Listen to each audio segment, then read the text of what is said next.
Hey guys, it's Greg with Vicious. Going to share a little story with you today.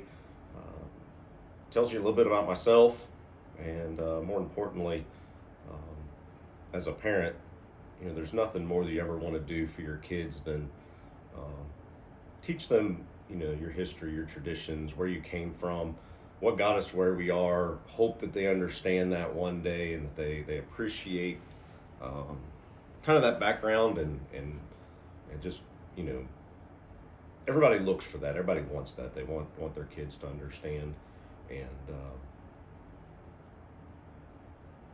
appreciate, I guess is the word I'm looking for, what it took to get us where we are today. So, anyway, one day last week I came home from work and Corey says, "Hey Lexi, you ought to read Dad your poem." And Lexi's embarrassed and she doesn't want to do it. And Corey's like, "Go ahead, read it. You'll love it. It's really good." And so I first right off explained I don't know poetry. I don't understand the rules of poetry. So, I probably won't know whether it's good or bad, but, I'm glad to hear it and want to see what you got going on. So, anyway, she goes to her room, pulls out her poem, and starts reading it to me.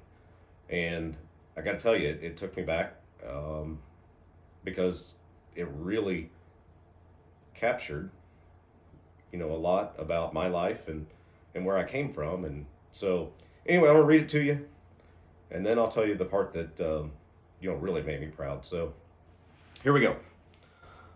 I am from the house with a shiny red roof.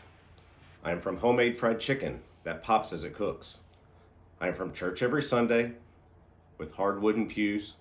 I am from go play outside, go climb a tree. I am from black and white TV, playing old sheriff shows. I am from only one bathroom in a 4-bedroom house. I am from go gather the eggs and don't touch the garden.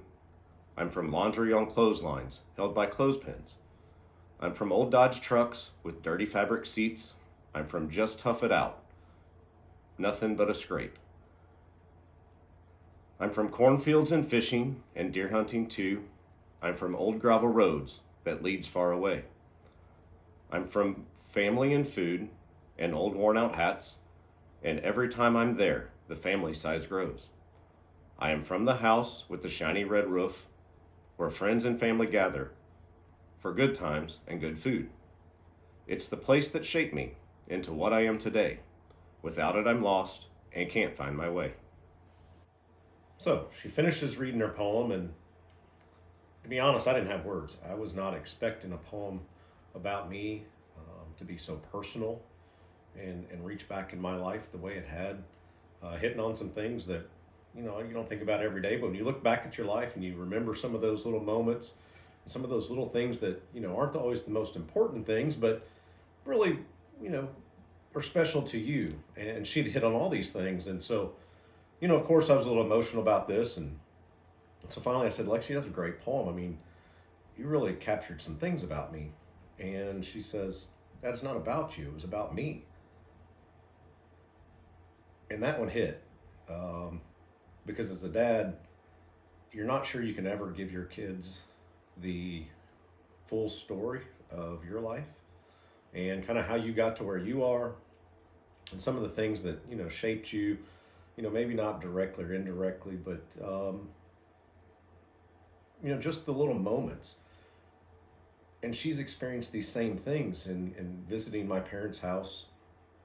Some of the stuff that that was important to me now as an adult, looking back at it, very cool that she was able to glean some of those same experiences in her life. And I'm thinking, she just got my part, and she's got a whole nother life on top of that she's been able to live through her other grandparents and her own life and living with growing up. So at 15, it was very cool to realize that this stuff was very special to her, and that my childhood home has such a special place in her life, and is such a special part of who she's becoming, which is a dad I'm proud of. But anyway, cool moment, really a emotional hitter on me. It's taken me probably a week to be able to get through this without really tearing up, because I mean, it was just Very unexpected, very special, and just wanted to share with you guys something that I hope I never forget. Hope you enjoyed it.